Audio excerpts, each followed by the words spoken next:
e compartilhar minha tela. Gente, o computador de vocês também é assim, com 10 milhões de abas abertas? Eu apago tudo e daqui a pouco tá tudo Normal. milhões de abas abertas de novo. Tá aparecendo aí para vocês? Gente, juro, tem horas que eu venho aqui, Tá sim. fecho o xizinho aqui, aí vou abrindo,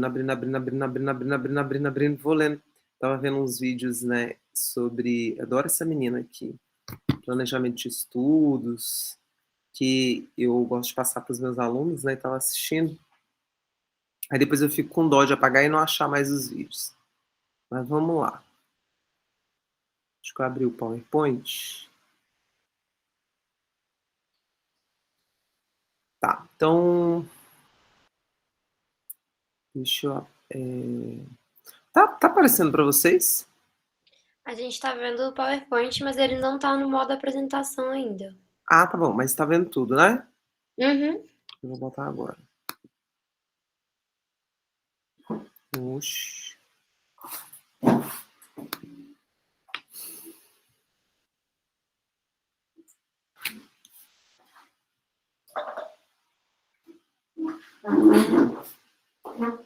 Agora foi, né?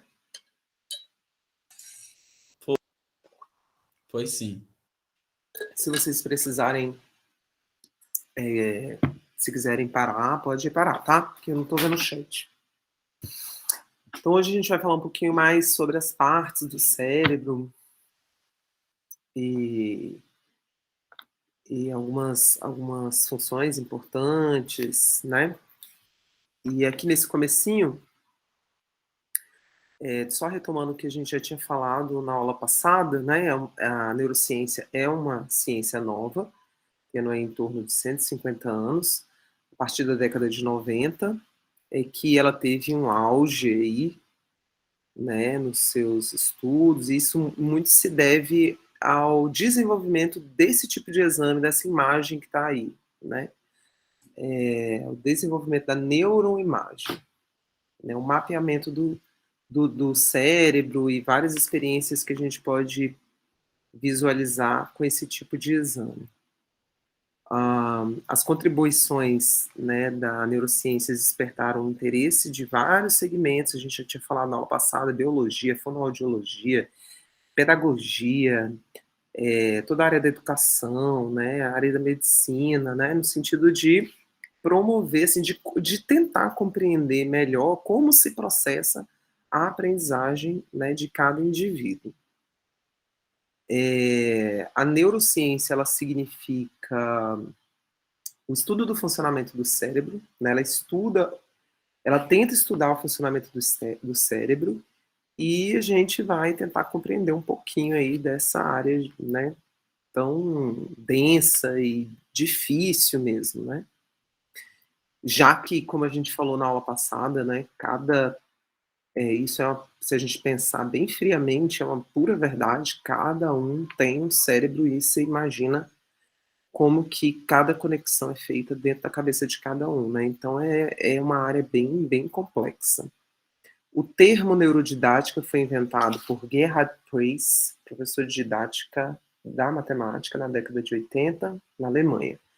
Aí só um dado, né, histórico. Nos anos 90, outro Gerhard Friedrich, não sei falar esses nomes, doutor em pedagogia, adaptou o conceito de neurodidática para questões mais amplas da educação. Então começou ali na matemática e depois ele foi irradiado de uma forma mais geral.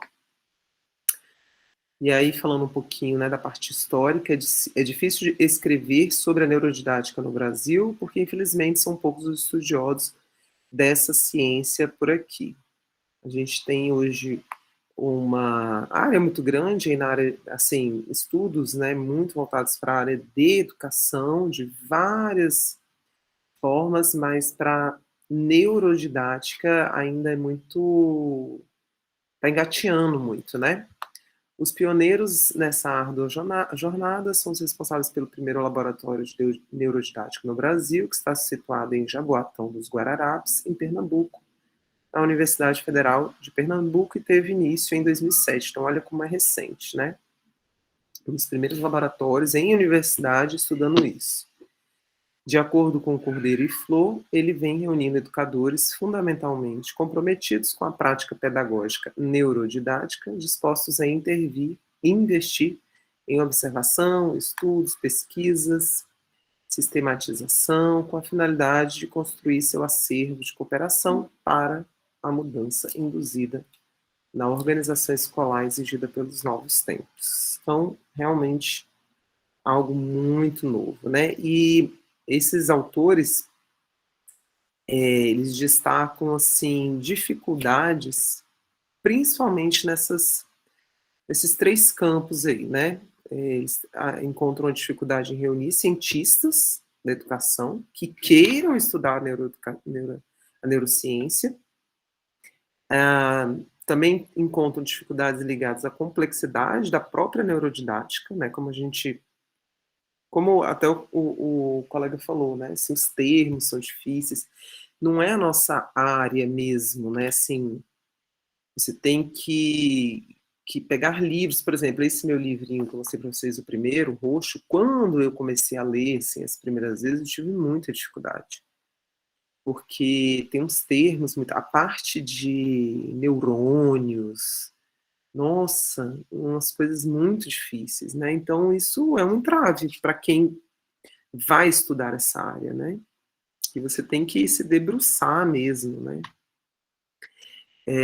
E o terceiro ponto é a configuração metodológica da própria escola, quer dizer, o próprio formato como a escola funciona, ela não vai muito de acordo com o que a neurociência diz. Então, assim, a neurociência fala que o aluno não pode ficar muito tempo parado, sentado, assistindo televisão é ótimo, assistindo a aula durante 2 horas seguidas. Então, não tem como. A nossa grade horária, existem muitas aulas que são duplas. Né? Estou falando para os meninos pequenos, aula dupla, o menino fica sentado, tendo que prestar atenção, 2 horas, estudando matemática. Cara, chega uma hora ali que o cérebro não consegue absorver mais. Então, a própria estrutura escolar, ela dificulta, né, é um entrave, né, para o desenvolvimento dessa nova ciência. Contribuições para o processo, né? A aprendizagem em função do cérebro, como a gente, né, já tem falado.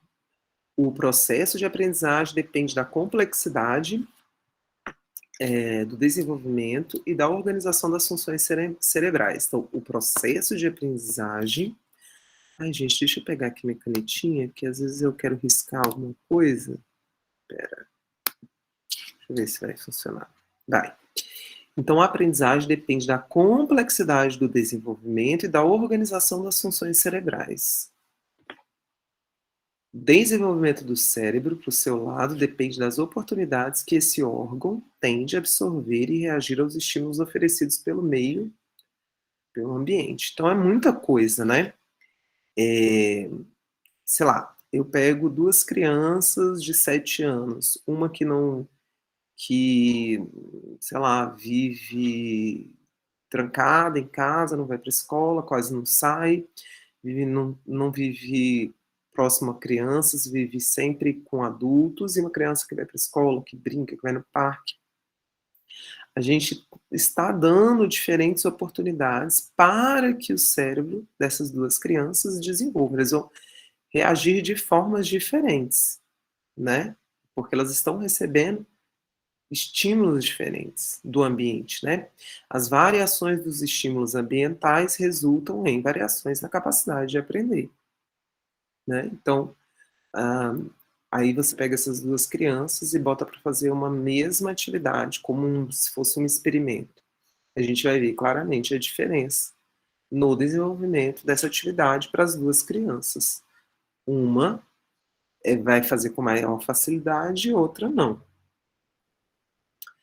Então, a aprendizagem, onde que ela está localizada?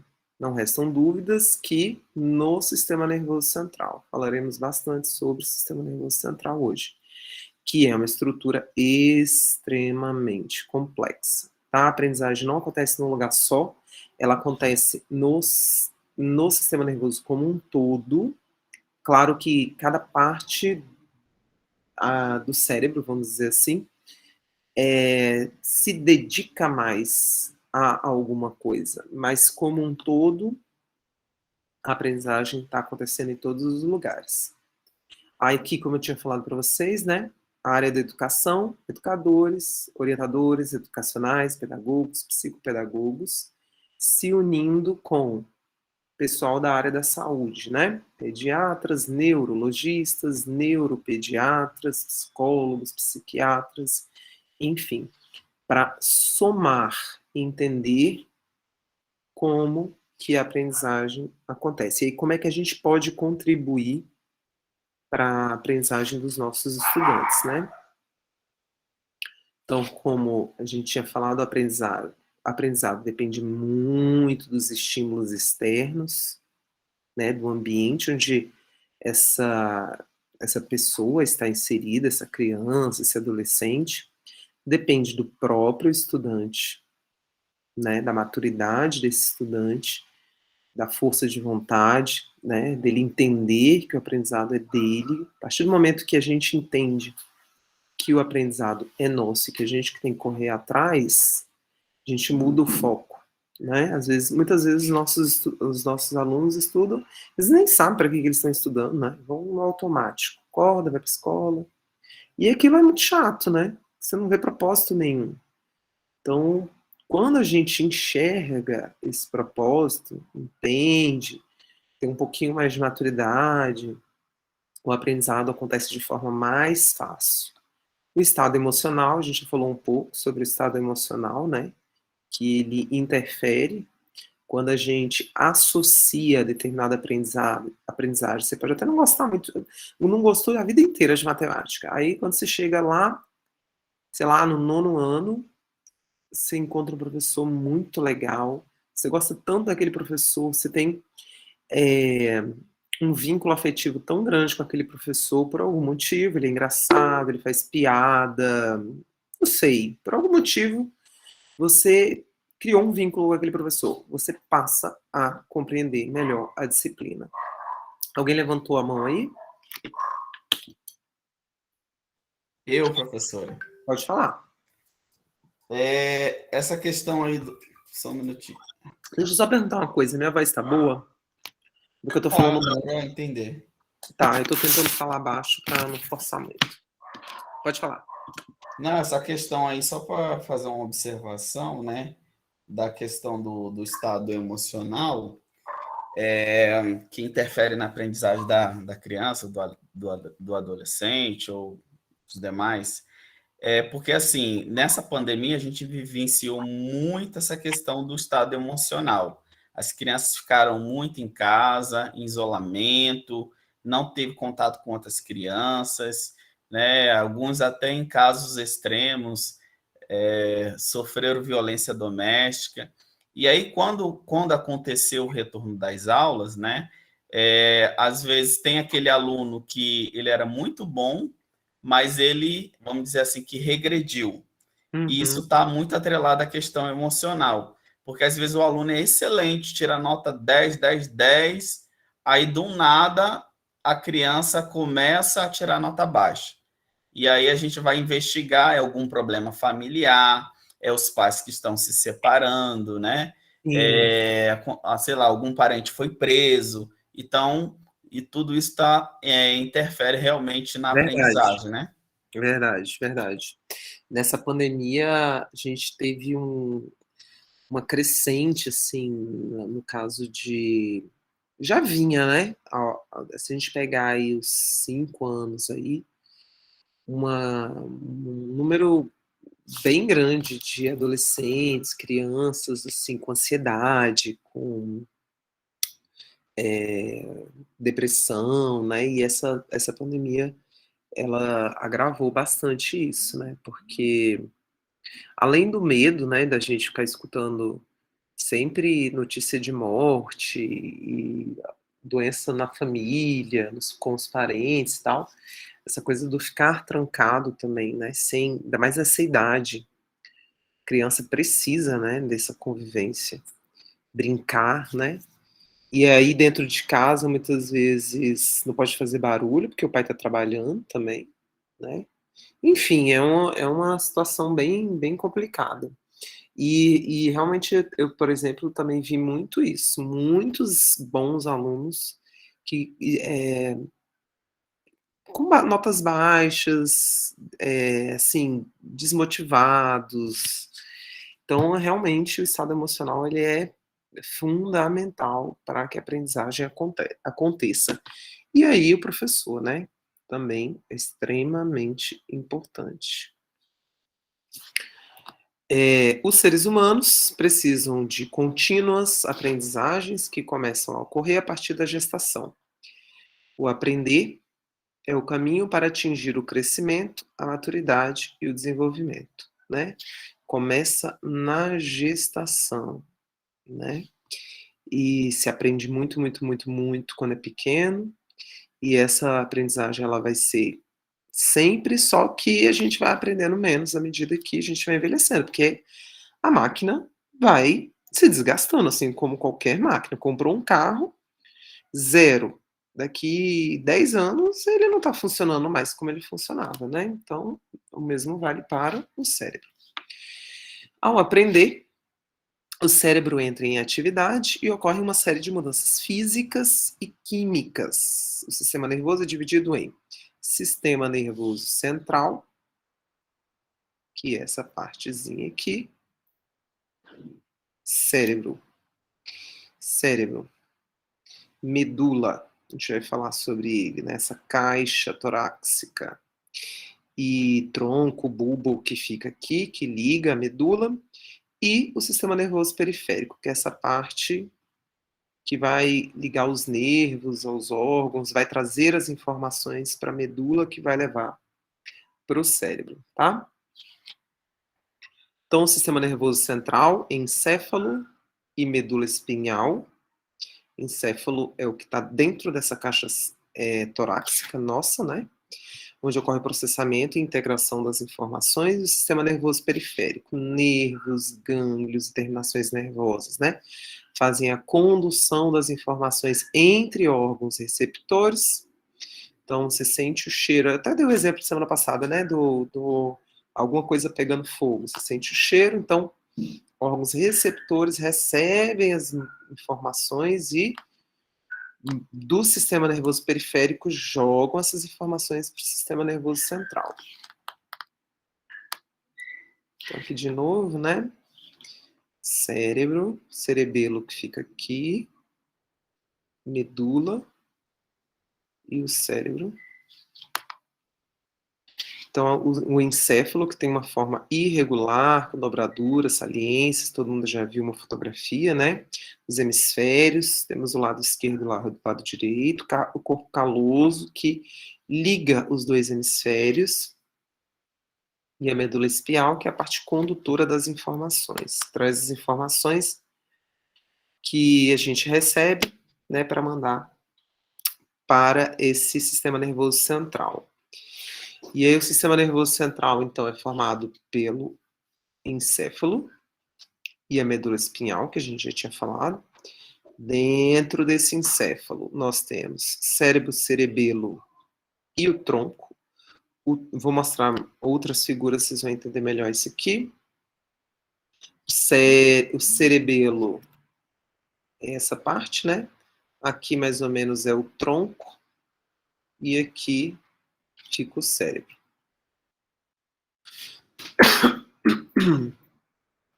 Mesencéfalo, ponte e bulbo fazem parte do tronco encefálico. E essas são só nomenclaturas e definições para a gente ter mais ou menos uma ideia, tá? Curiosidades aqui, 2% do nosso peso total está no cérebro, ele consome quase 20% das nossas calorias, depende de uma dieta balanceada, e as principais substâncias, oxigênio, água, glicose, como eu já tinha mencionado no começo da aula, né? A glicose é extremamente importante para o funcionamento do cérebro. O cérebro gasta muita energia e a queima da glicose é que vai fornecer essa energia, vitaminas e minerais, tá? Aqui, então, cérebro, formado pelas essas partes laranja e verde, o telencéfalo e o diencéfalo. Vocês não precisam se preocupar com esses nomes, assim, tá? É só para vocês saberem, né, que existe dentro do o cérebro mesmo é formado, a gente chama tudo de cérebro, né, mas o cérebro mesmo é essa parte laranja e a verdinha, diencéfalo e telencéfalo. O tronco, o diencéfalo e o telencéfalo formam, então, o cérebro, que é a porção mais desenvolvida, ela é a parte mais importante do encéfalo, e ela ocupa quase 80% da cavidade craniana. O cérebro é composto por uma massa cinzenta, vou mostrar já já para vocês. Com certeza vocês já ouviram falar disso, né? Massa cinzenta do cérebro. E também tem uma massa branca, sendo dividido em 2 hemisférios. Daqui a pouco a gente fala dos hemisférios. Essa parte aqui, que é o tronco encefálico, vai interligar a medula ao cérebro. E essa partezinha marrom aqui é o cerebelo, que é um pequeno cérebro que a gente tem, como se fosse um outro pequeno cérebro, tá? Aqui é um corte, eu não sei o nome desses cortes, mas é como se fosse um corte que atravessasse de uma orelha até outra orelha, sabe? Olhando de cima. Então a parte cinzenta é essa parte aqui, que está mais escura. Ela fica em volta do cérebro. E eu não sei se vocês lembram, semana passada a gente viu um neurônio, a gente vai falar do neurônio mais nas próximas aulas. Então tem o corpo celular do neurônio e o axônio, né?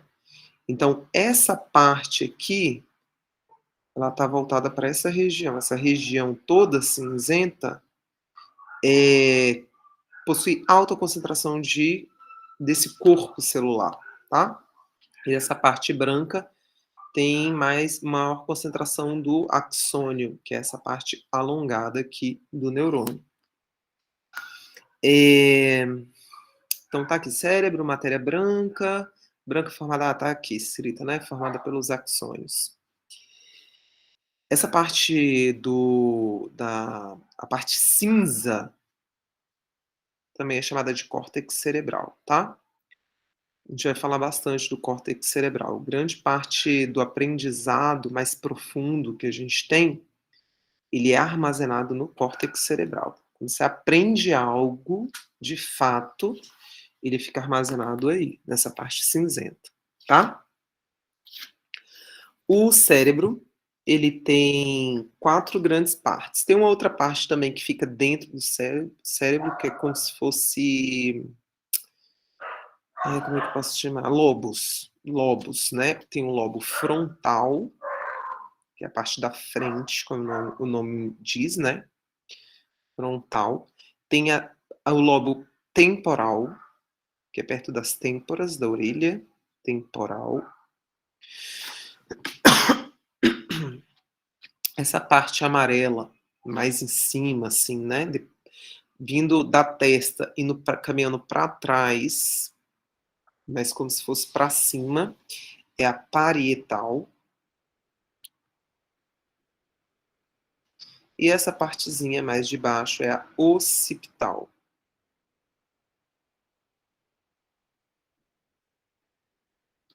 O cerebelo fica aqui, ó. O cerebelo, ele é uma das partes mais responsáveis pelo equilíbrio do nosso corpo.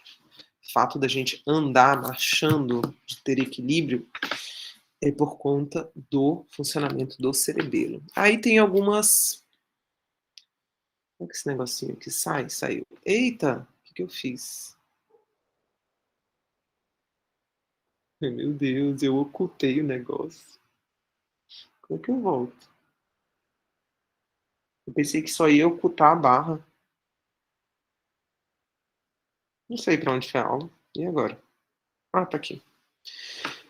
É porque eu queria que esse negocinho sumisse. Para vocês, acho que não aparece É uma só barrinha. também ocultar ali, ó, professor. Então, mas eu cliquei em ocultar e... Ah, não sei o que aconteceu. Eu cliquei em ocultar justamente que eu pensei, vai sair. Aí ele tirou o PowerPoint. Mas tá bom, então, sei lá o que eu fiz. Então, ó, parte frontal, responsável pelo planejamento da fala, atos motores, controle do humor, dos impulsos, gerenciamento de todas as situações que vão relação da pessoa com o ambiente. Olha aqui, essa parte frontal,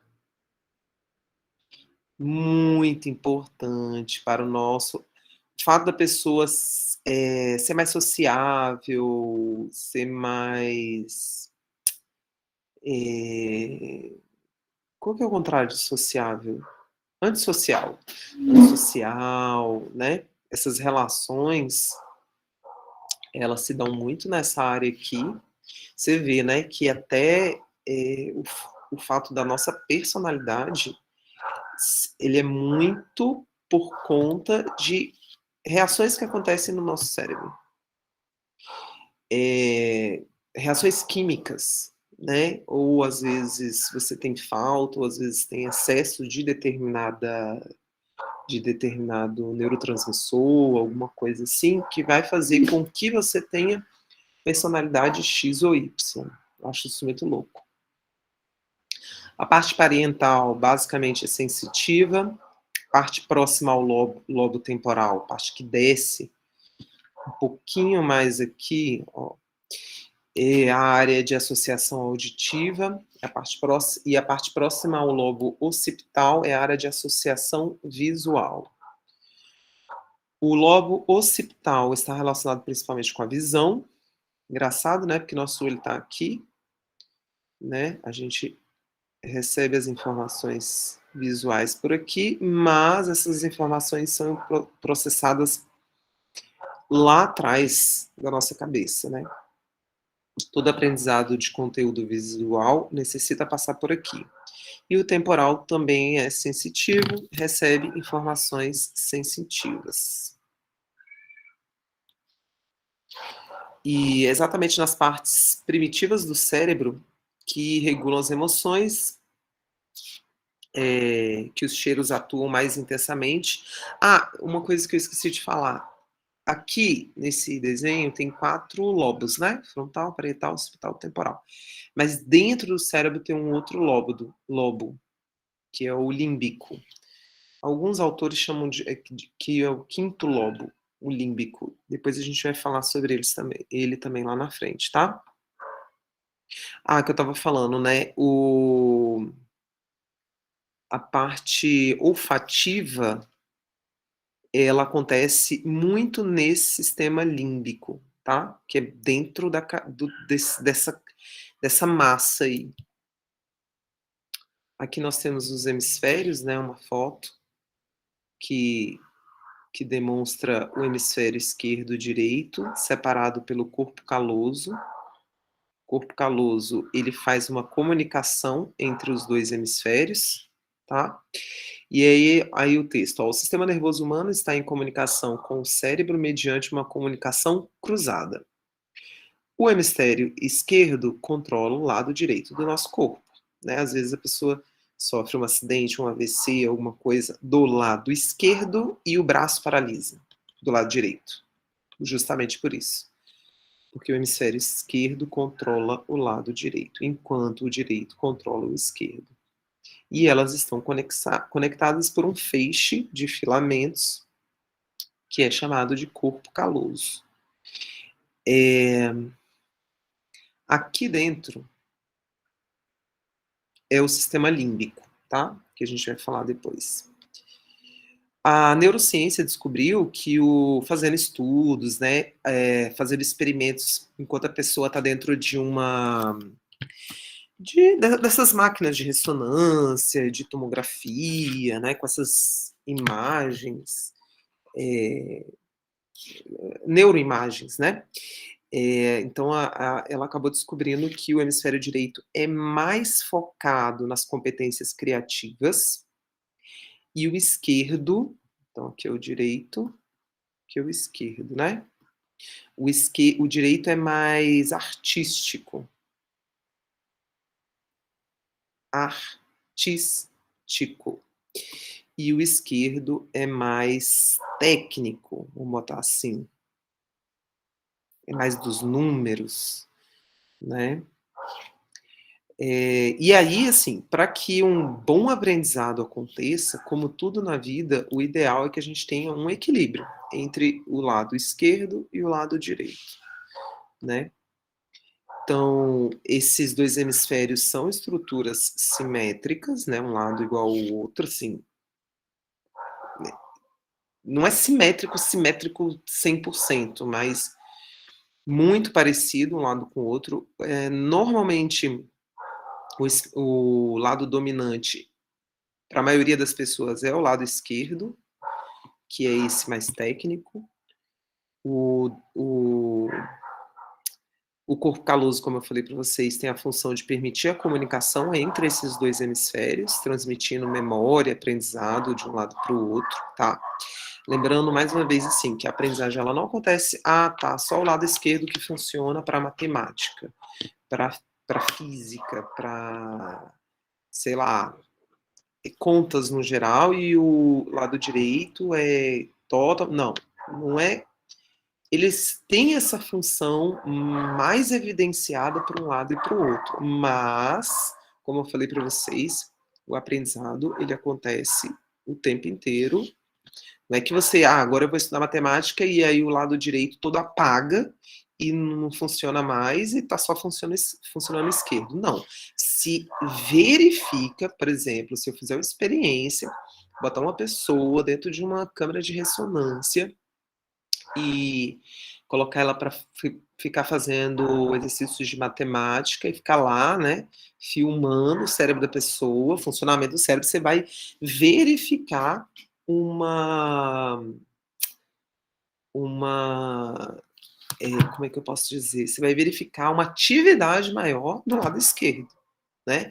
Porque, como eu falei para vocês, os neurônios, eles funcionam, falei na aula passada, bem por alto, que a gente vai falar mais sobre isso na próxima aula. Os neurônios, eles funcionam, resumidamente, como? Pegam informação, a informação chega de forma química e transforma essa informação em impulso elétrico. Então, esse impulso elétrico pode ser verificado por essas máquinas, né? Então, quando a pessoa está lá dentro da máquina fazendo o dever de matemática, exercício de matemática, coisas desse tipo, o lado esquerdo fica mais evidente, tá? Aí aqui alguns aspectos para o lado esquerdo, para o lado direito. Eu fiz direito aqui. Fiz, né? Esquerdo e direito, porque eu não sou muito boa de esquerdo e direito, não. Eu erro. Então, esquerdo, intelectual, ativo, explícito, analítico, linear, sequencial, focal. Direito, sensível, receptível, difuso, espacial, intuitivo, tá?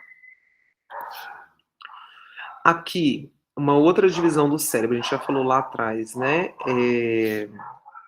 A gente falou lá atrás que tem o cérebro, o tronco, o cerebelo, né? E aqui uma outra divisão, quando o cérebro está começando a se formar até, né, quando ele está completamente organizado. Essa parte meio azul é chamada de prosencéfalo, é onde está, se vocês vou voltar aqui, ó, é onde está a parte laranja, a parte verde, prosencéfalo. Essa partezinha bem aqui marronzinha é o diencéfalo, que seria essa parte amarelinha, e o robencéfalo, que seria essa parte rosadinha, tá? Robencéfalo, mesencéfalo e prosencéfalo. Então são só classificações aí. A galera de anatomia pira. Acho legal, mas acho difícil, é muito nome. Aqui, ó, a parte do prosencéfalo. Aqui, ó, é o sistema límbico, que eu falei ainda há pouco, tá? Então, o prosencéfalo é a parte mais diferenciada, composta pelo telencéfalo e o diencéfalo. Tálamo, hipotálamo, cérebro.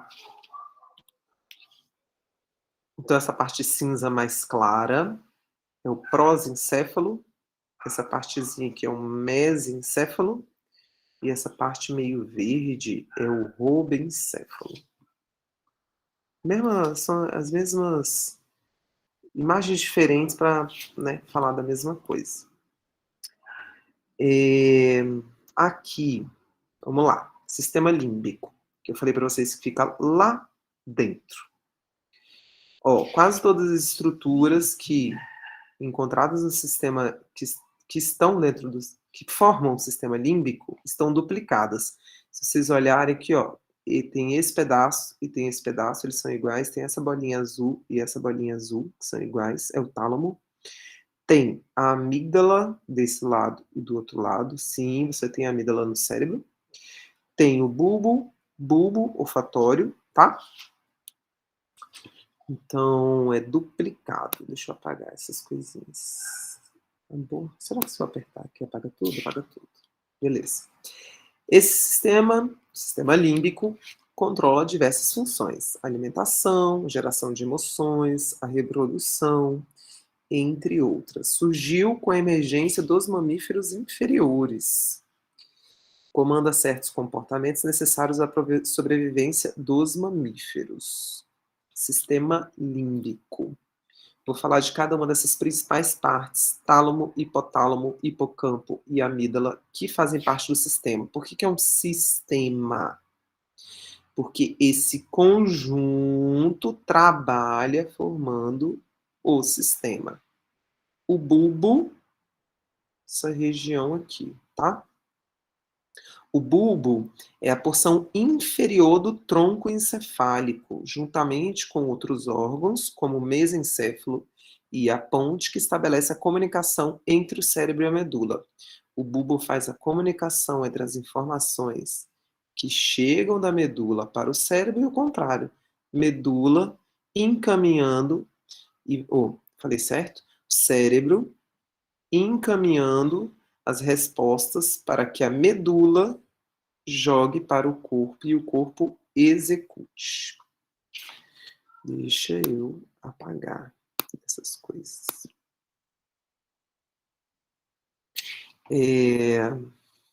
Aí o tálamo, vamos lá. O tálamo, deixa eu ver se eu tenho um desenho do tálamo aqui. Tálamo é aquelas bolotinhas azul ali, ó. O tálamo é o principal receptor de informações sensoriais. Acredita-se atualmente que algumas sensações dolorosas, térmicas e táteis são identificadas nessa região aí. Então, você pega lá numa panela quente, né? Esse movimento, ele é identificado nessa região aí do cérebro, no tálamo, tá?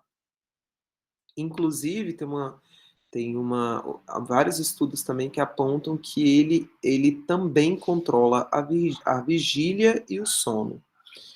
Aquele momento assim que você está quase dormindo, mas ainda não está dormindo de forma profunda, é a vigília. Então, o tálamo, ele está relacionado a isso. Aí aqui, ó, sobre o tálamo, recebe e analisa sinais sensoriais, né, como eu tinha falado, táteis, enfim, transmitem esses sinais para o córtex. Vocês lembram que o córtex é a parte cinzenta do cérebro, que eu falei, né?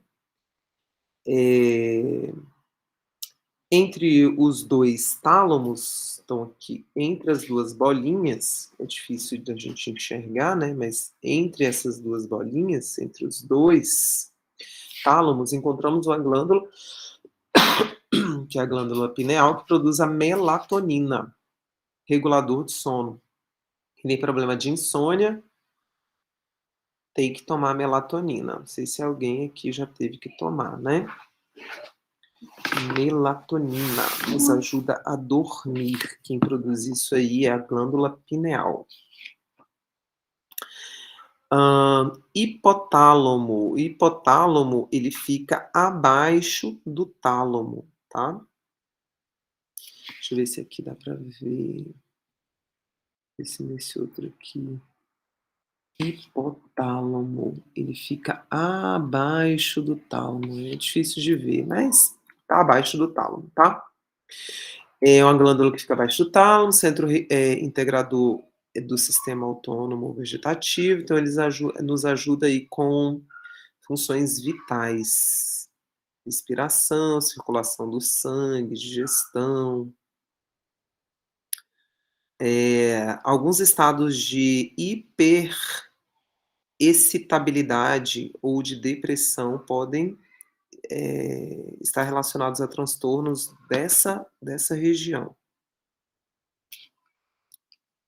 Ali eu tenho o cerebelo.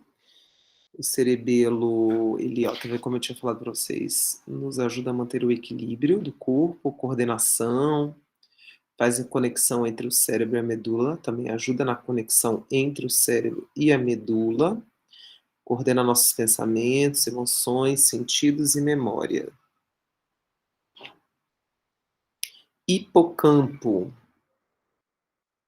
Hipocampo, deixa eu ver aqui, deixa eu voltar aqui, ó. Hipocampo.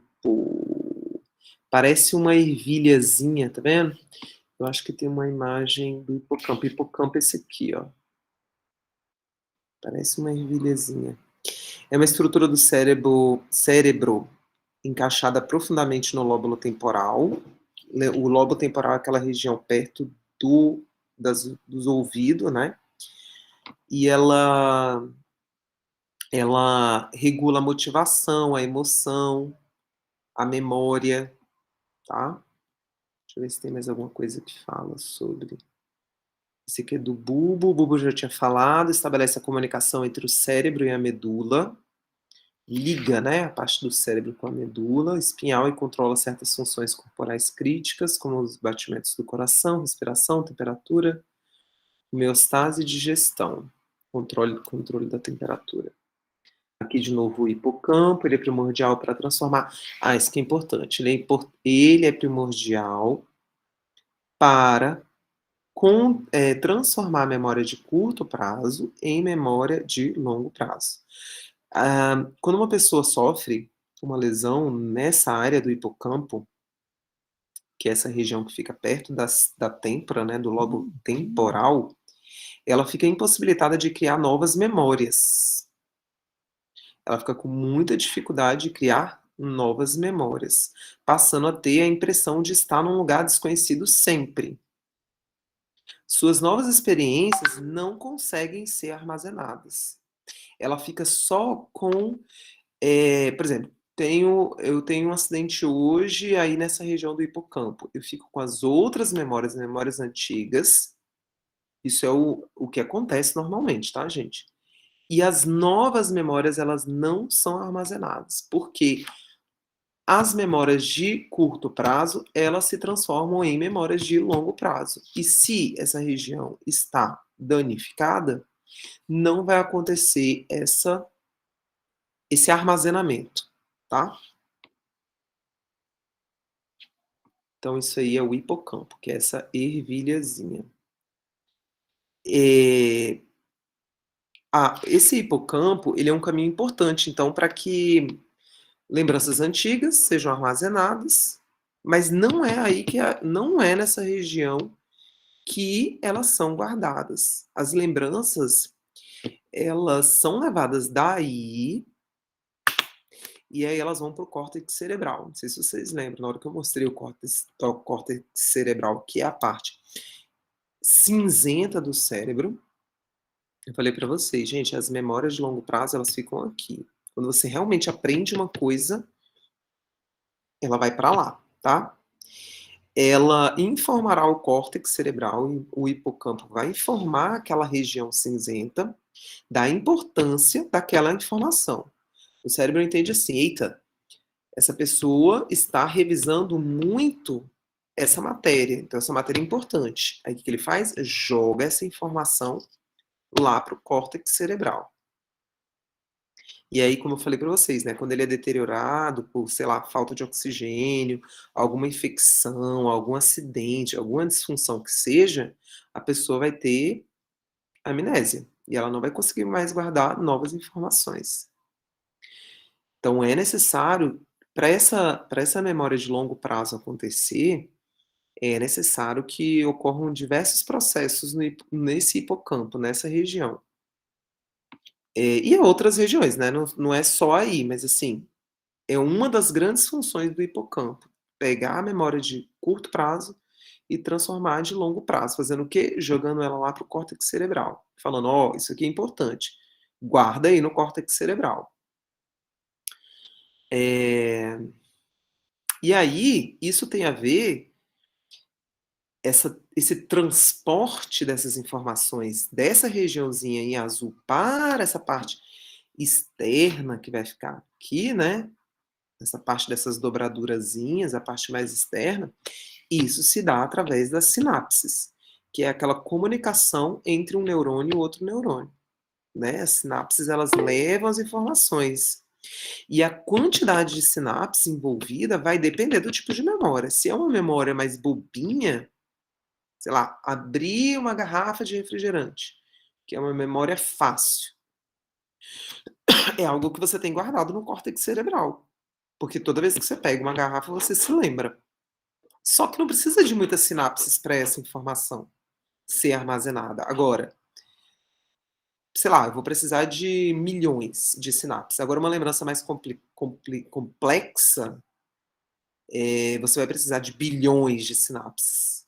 Né? Então, a quantidade de sinapses também tem a ver com o tipo de memória que você quer armazenar. Se ela é mais tranquila ou se ela é mais complexa. Pode falar. Sobre essa questão aí, professora, quando a pessoa geralmente fala assim, eu tenho uma memória fotográfica, eu consigo lembrar de coisas assim, numa fração de segundos, a pessoa vê uma coisa ali recente e já lembra, tem essa facilidade. Tem a ver com esse hipocampus aí? Tem, e a pessoa, essa parte dela é muito desenvolvida. Tipo assim, nós, míseros mortais, fazemos boas conexões entre o hipocampo e essa parte cinzenta. Normal. Porque quando a gente quer, a gente estuda e aprende. Pessoas que têm memória fotográfica, elas têm um desenvolvimento fora do normal. Entendeu? Esse caminho é mais desenvolvido do que o nosso. Por isso que ela consegue se lembrar da imagem completamente. É tudo uma questão é o mesmo cérebro, tudo bonitinho, mas a pessoa que tem dificuldade e a pessoa que é vou botar superdotada, vamos dizer assim, né, que aprende muito facilmente. Tem gente que dorme a aula inteira, fica ali com a cabeça baixa, mas tira 10 na prova. E a pessoa que se mata, estuda, faz todas as tarefas, não tira 10, tira 5, tira 6, suado. Porque aquela pessoa tem as conexões sinápticas mais desenvolvidas. É fisiológico. Entendeu? Pode falar. Professora, eu não sei se tem muito a ver nesse sentido, mas que a senhora falou uma coisa que eu achei muito interessante, né? E eu queria sempre tirar essa dúvida, e talvez a senhora consiga me esclarecer. Até minhas colegas falam, né? Eu sempre estudo bastante, eu entendo conteúdo, mas na hora da prova sempre me dava um nervosismo muito grande. Quando eu saía da prova, da porta da sala, eu sabia tudo. E na hora da prova eu não conseguia lembrar nada. E a gente até sorria, e meus colegas sorriam. Laís, aí a gente conversando, e de fato eu sabia as respostas. Mas na prova, eu até falei com ela, às vezes nós que somos professores, nós temos que saber avaliar um aluno, porque se eu for avaliar só na prova, eu tô lascada. Mas aí, qual que é o seu problema? Emocional. A sua emoção está afetando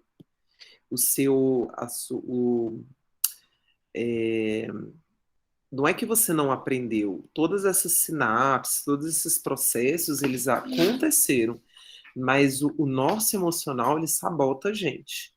Entende? Não é que você não aprendeu. A aprendizagem, ela foi efetuada, tá lá, tudo bonitinho. Só que o emocional, na hora de fazer a prova, te atrapalha. Entendeu? Não, entendi. Não, realmente porque quando eu vi a prova, eu ficava, de fato, nervosa, eu não conseguia resolver. Quando tirava a prova, eu sabia tudo. Assim, eu até falava, professor, faz uma prova oral, manda eu fazer no quadro. Né? No último período só, eu acho que eu estava com estresse muito grande, assim, tanto familiar como na O emocional da faculdade. gente atrapalha muito. Mais alguém levantou a mão? Então eu vou voltar aqui para esse desenho. Que é a da amígdala. Mas a Márcia tá com a mão levantada, professor. Quem? Pode falar. Professora, eu tinha perguntado no chat se era possível, como é possível, né, na verdade, uma pessoa sobreviver só com uma parte do cérebro. Porque eu conheci um cara que ele sofreu um acidente e Peraí. ele... Eu não entendi. Como é possível uma pessoa... É que tá bem abafado a sua... Ah, tá. Como é possível uma pessoa sobreviver com uma parte do cérebro? Porque você precisa ter um lado direito e um lado esquerdo. E ambos têm funções diferentes, né? E que não tem como você excluir uma da outra.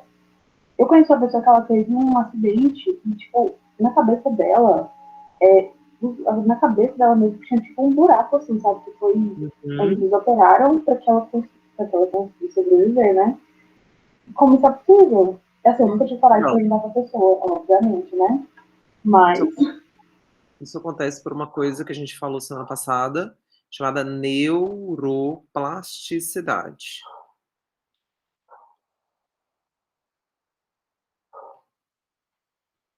Tá? O nosso cérebro, ele tem lá as funções. Cada parte, né? Ela funciona mais especificamente para determinada coisa. Como eu falei para vocês, por exemplo, a parte de trás, que é o occipital, ela é responsável, bastante responsável pelas informações visuais que a gente recebe. Mas, se eu tenho um acidente ali, lógico, dependendo do acidente, o meu cérebro vai encontrar outros caminhos para tentar compensar aquilo. Ah, eu tive um AVC numa região que a fala foi afetada. Não é com todo mundo que acontece isso, mas às vezes seu cérebro consegue criar novos caminhos para conseguir falar novamente.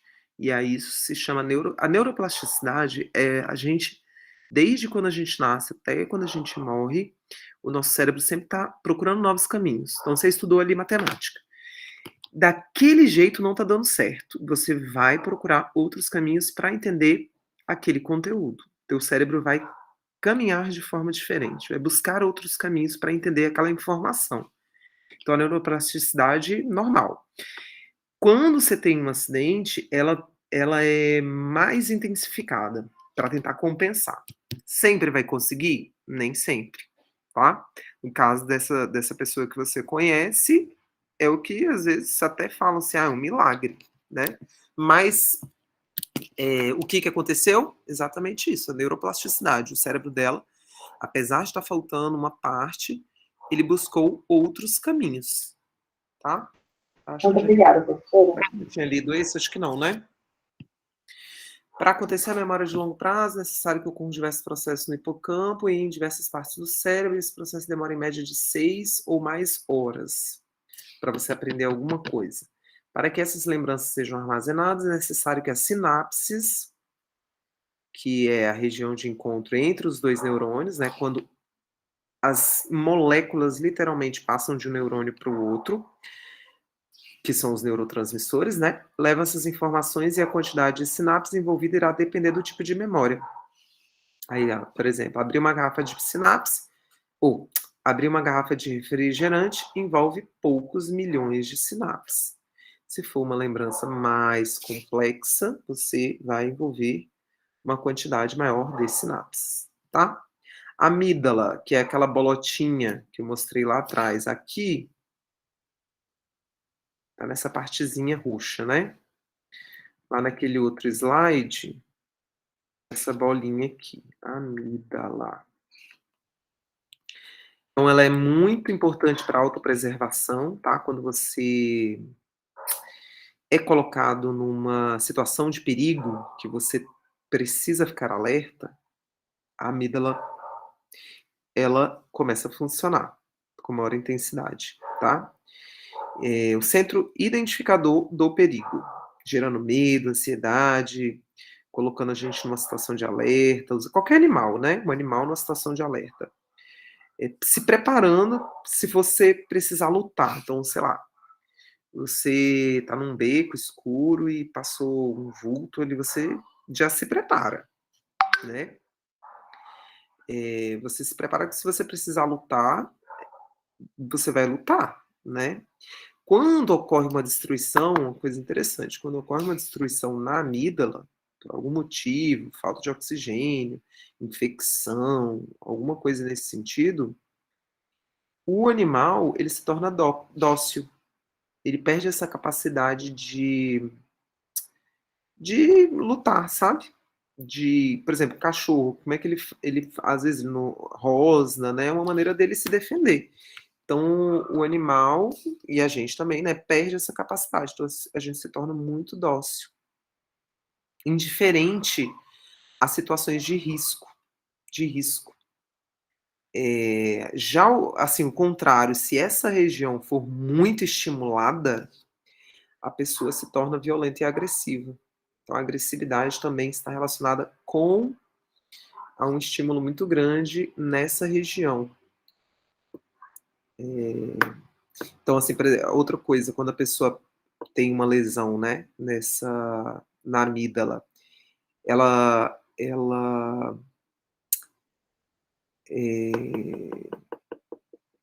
perde o sentido, como é que eu posso dizer? Afetividade. Percepção de uma visão de pessoa conhecida, por exemplo. Quando você olha assim e fala se você não sabe se você conhece aquela pessoa ou não, às vezes é algum distúrbio nessa região, alguma infecção, alguma disfunção. Você olha para a pessoa e não sabe se gosta, se desgosta dessa pessoa. Às vezes é alguma alteração na amígdala, mas a principal função dela é nos deixar em alerta, nos preparar para lutarmos se a gente precisar lutar.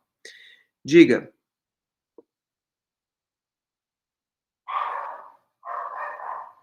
Quem levantou a mãozinha aí pode falar.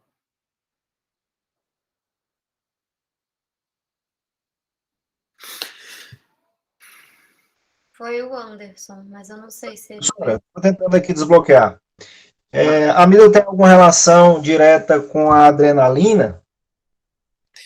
A adrenalina, ela vai ser Já que ela liberada. tem essa função de gerar tensão, defesa, será que tem alguma relação direta? Sim, só que aí é como é que fala? Uma glândula que libera, né, não é bem isso aí não, mas eles trabalham juntos, né? Então a gente tem uma glândula que libera adrenalina pro sangue, para que a gente entre em alerta também, mas elas funcionam todas juntas. Não é daí, tá?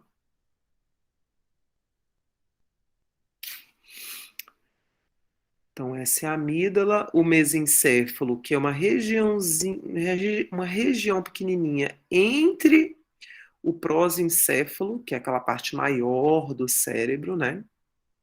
E o tronco, então intermediário, então responsável pelas funções de visão, audição, movimento dos olhos, movimento do corpo, recebe e coordena informações referentes ao estado de contração dos músculos e a posturas e reflexos, origem da inervação que produz a serotonina, que está ligada ao sono, comportamento emocional. E, para a gente finalizando, então, a gente falou bastante dessa região aqui, né? A medula, ela apenas transfere, quer dizer, ela traz informações e volta com as informações para você saber o que você tem que executar, né? Mas ela não trabalha com nada cognitivo. A parte cognitiva está aqui no cérebro, ok? E essa partezinha em azul é o sistema nervoso periférico. Deixa eu apagar aqui, que a gente falou lá atrás, né? Gânglios, nervos, né? Interliga o sistema nervoso central às partes do corpo. E acho que esse é o último slide, deixa eu ver. Nervos. Tá nessa parte do sistema nervoso periférico. Encontram-se em toda parte, em todos os órgãos, em todas as vísceras, né? A gente tem nervos, conectam-se a um órgão e ao sistema nervoso central, né? Para que o órgão leve informação para o sistema nervoso e vice-versa. Cabos de conexão próximos ao sistema nervoso são mais calibrosos e próximos às terminações são mais finos. Próximos ali ao sistema nervoso são mais grossos, mais intensos. E próximos aos órgãos são mais finos. Gânglios, grupos de células nervosas próximos ao sistema nervoso central e às vísceras. Aqui uma coisa interessante.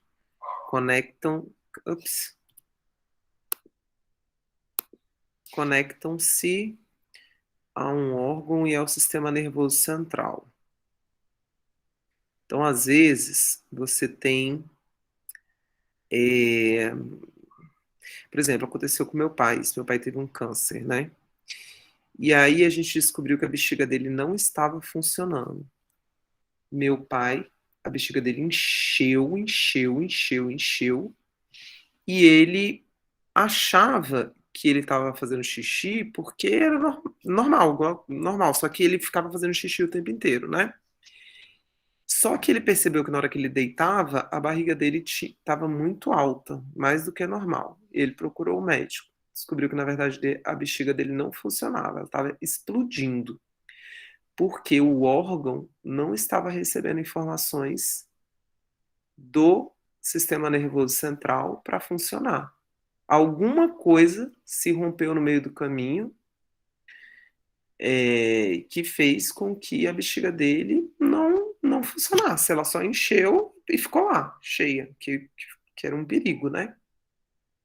Então, às vezes, alguma coisa fica falha no meio do caminho e algum órgão para de funcionar. E aí, dependendo, né, você pode entrar com medicação, às vezes tem que fazer cirurgia, né, para tentar sanar esse problema. E é isso. Dúvidas? Eu vou manter esse slide rabiscado. Vou botar lá ele rabiscado também. Se interessar, vocês. Professora, boa noite. Boa noite. Só uma dúvida. Você apresentou um slide mais atrás que mostra a parte direita e esquerda. E nessa figura mostra, se eu não me engano, o lado esquerdo fala... Não é essa não. Exatamente, que fala, esse lado esquerdo fala masculino e lado direito feminino. O que isso representa? O que trata? Então, é que alguns estudos dizem que o homem... você já deve ter visto isso, percebido isso, né, escutado isso, que, por exemplo, o homem é mais racional e a mulher é mais emotiva. Sim ou não? Não já escutaram isso? Sim. Eu já, sim. Eu acho que sim, né? A gente tem uma certa dificuldade, eu pelo menos tenho muito, de me localizar. Meu marido até brigou comigo, brigou assim, né? Ficou me sacaneando porque eu tava dirigindo e perguntando pra ele, pra que lado que eu vou? Ele, mulher de Deus, tu sabe, tu faz esse caminho sempre. Então a gente tem um pouquinho mais, a gente é muito mais emotiva, chora mais. É nesse sentido, entendeu? Que o lado esquerdo é mais masculino e o direito é mais feminino. Compreendido. Mais alguma dúvida? Professor, boa noite. Boa noite. Professor, eu queria saber do que os nervos são formados. Moléculas. Tudo é molécula. Se você olhar bem, são tipos de moléculas aglomeradas. No caso, seria o quê? Axônios? Tudo. Se você pegar assim, por exemplo, eu ver se dá para eu desenhar aqui.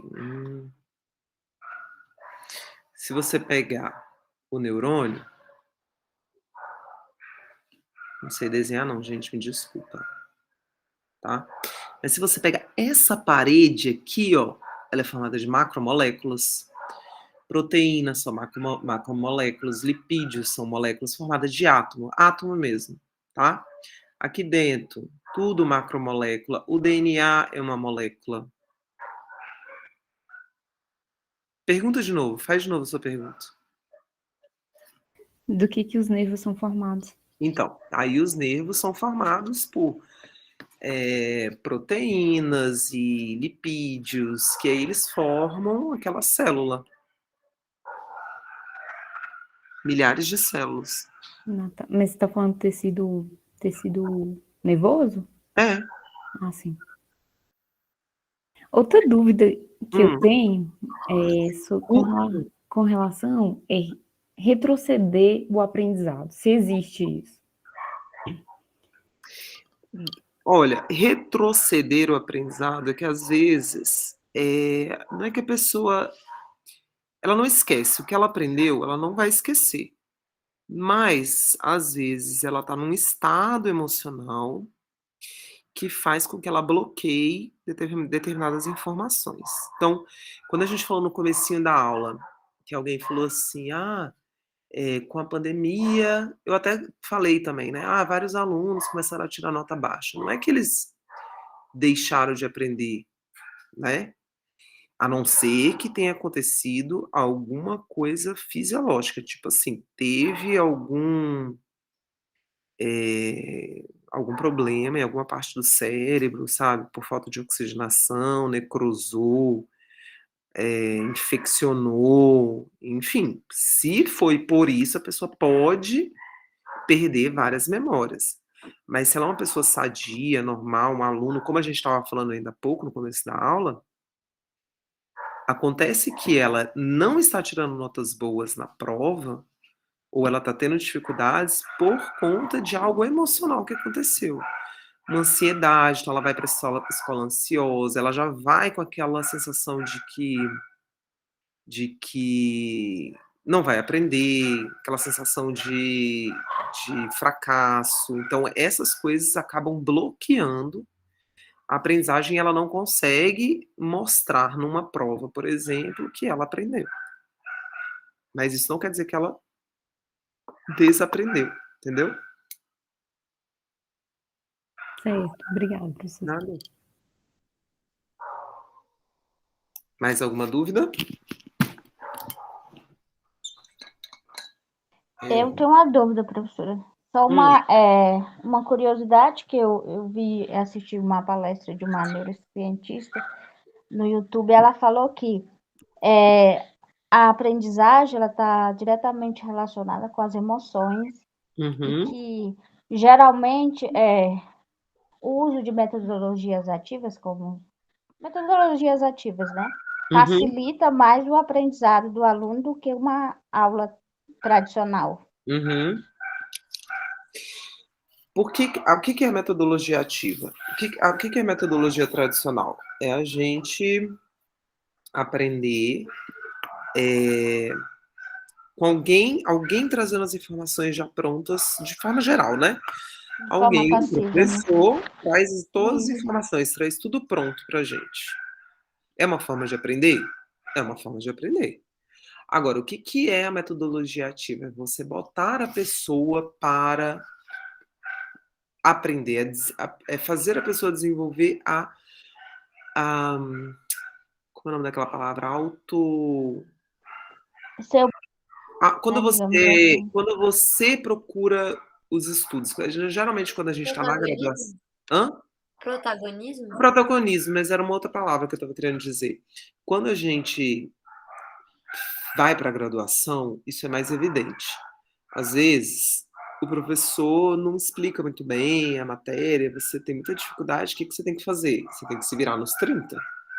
Você vai estudar com um colega, você vai procurar uma videoaula. A gente faz muito mais isso quando a gente é adulto do que quando a gente é criança. A autonomia, acho que é a palavra que eu estava querendo.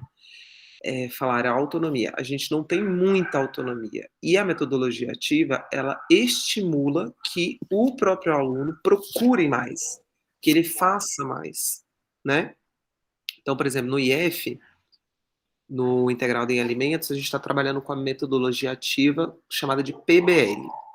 Então, o que a gente faz? A gente cria um problema, o PBL de Química, né, que eu sou professora de Química, ele fica inserido dentro da área de Ciências da Natureza, então professor de Física, de Química, Matemática e Biologia se juntam e criam um problema.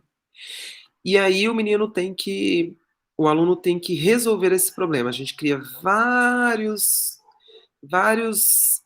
obstáculos que ele tem que pesquisar. Ele passa a semana inteira pesquisando para no final da semana apresentar para a gente aquilo que eles pesquisaram. Então, não somos nós que vamos explicar para eles é que vão explicar para a gente. E aí a gente vai corrigindo. Resumindo, né, é um tipo de metodologia ativa. Quando você vai ensinar um conteúdo e que você transforma aquele conteúdo num game, por exemplo, num jogo da memória, em algum game que o aluno vai jogar. Então é uma aula que ele e outra pessoa, um grupo de alunos vão trabalhar para chegar no resultado. Então ele está sendo mais ativo na aprendizagem do que da outra forma, só sentado, prestando atenção. Então não é que ele não vai aprender, ele vai aprender. Só que quando você coloca ele para correr atrás, ele aprende muito mais. Agora eu já esqueci qual era a sua pergunta. Você estava falando das metodologias. Porque ela instiga mais. É que ela fala que o uso das metodologias ativas faz com que os alunos despertem outras emoções que, consequentemente, isso vai melhorar o aprendizado dele do que em uma aula tradicional, que o professor está ali Geralmente, passando o conteúdo. quando você faz isso, usa uma metodologia ativa, ele tem que se movimentar. Então ele vê mais propósito do que só ficar lá sentado na sala, prestando atenção, tendo que se esforçar muito para prestar atenção e entender o que o professor está falando. Sim, entendi. Obrigada. Nada. Mais alguém? Eu. Diga.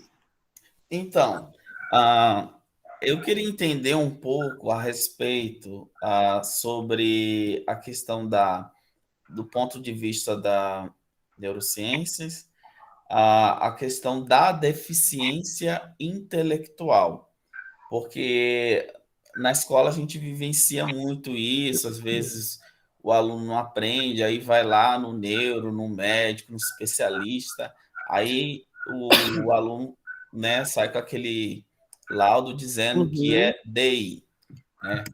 E aí eu queria entender a respeito exatamente o que seria, do ponto de vista da neurociências, a deficiência intelectual.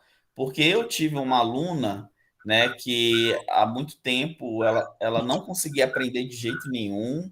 Na verdade, ela aprendia, só que ela tinha muita limitação.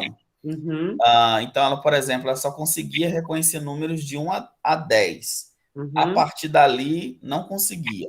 Letras do alfabeto, pouquíssimas letras ela conseguia. Portanto, ela não conseguia associar as letras, formar sílabas, e não sabia ler, né, e nem formar palavras, escrever palavras. Então, ela era uma aluna copista. E aí, recentemente, ela teve esse laudo de deficiência intelectual. Tá, mas aí fica aquela questão, mas a menina, né, porque tem vários fatores, né, como você comentou aí, mas aí a menina nunca teve um trauma, não foi algo assim que sofreu um acidente e tal, provavelmente algo de nascença mesmo, biológico, alguma coisa na gestação, não sei. Mas, do ponto de vista da neurociência, o que seria a deficiência intelectual? Tem a ver com algum, sei lá, mecanismo aí da parte do cérebro? Então, é um tema muito complexo, né? Porque pode ter acontecido muita coisa. Pode ter sido durante a gestação mesmo, enquanto ela estava se formando. pode ter sido durante o nascimento, que às vezes durante o nascimento, por falta de oxigenação em questão de segundos, você vai ter uma destruição de alguma área do cérebro, e às vezes isso só vai ser detectado depois que a criança tem uma certa idade.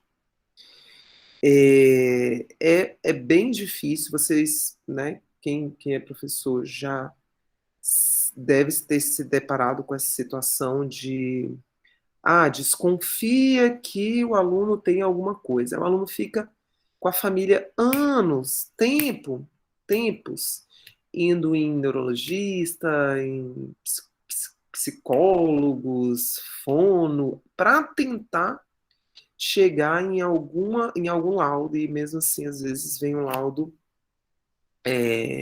que não é completamente fechado.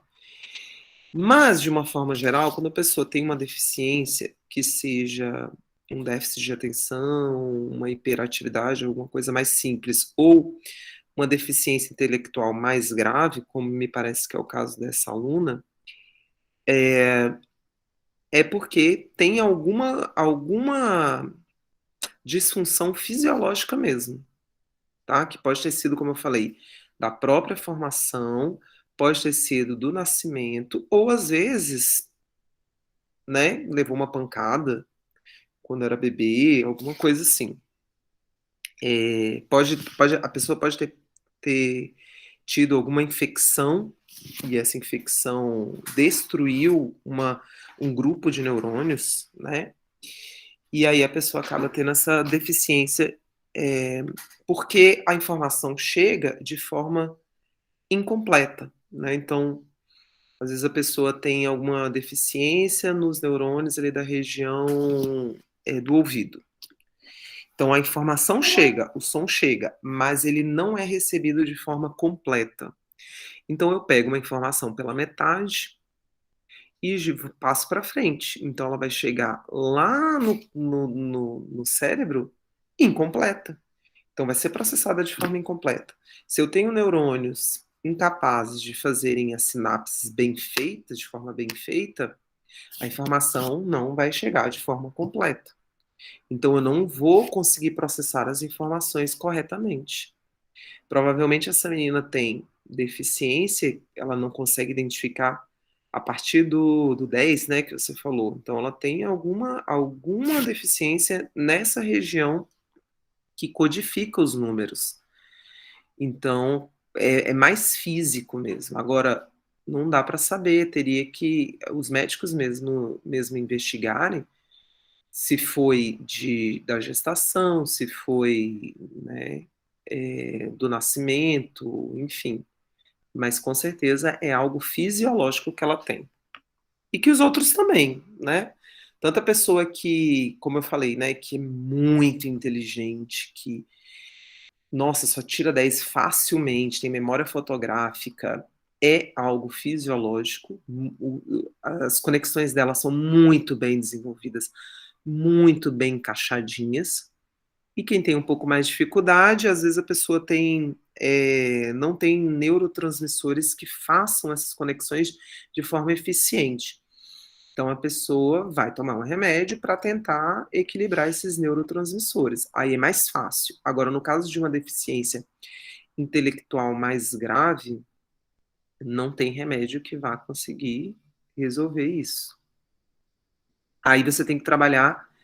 Não adianta dar a matéria como a gente dá para uma pessoa, entre aspas, normal, porque ela não vai aprender, ela não tem, o cérebro dela não é capaz de codificar essas informações. Então você tem que trabalhar de forma mais amena para essa aluna, entende? No caso, quando eu trabalhei com ela, tive que fazer algumas, a gente chama de readequação curricular. Sim. Para que ela pudesse ter um mínimo ali de conteúdo que ela conseguisse absorver, né? Sim. E seria uma coisa mais simplificada.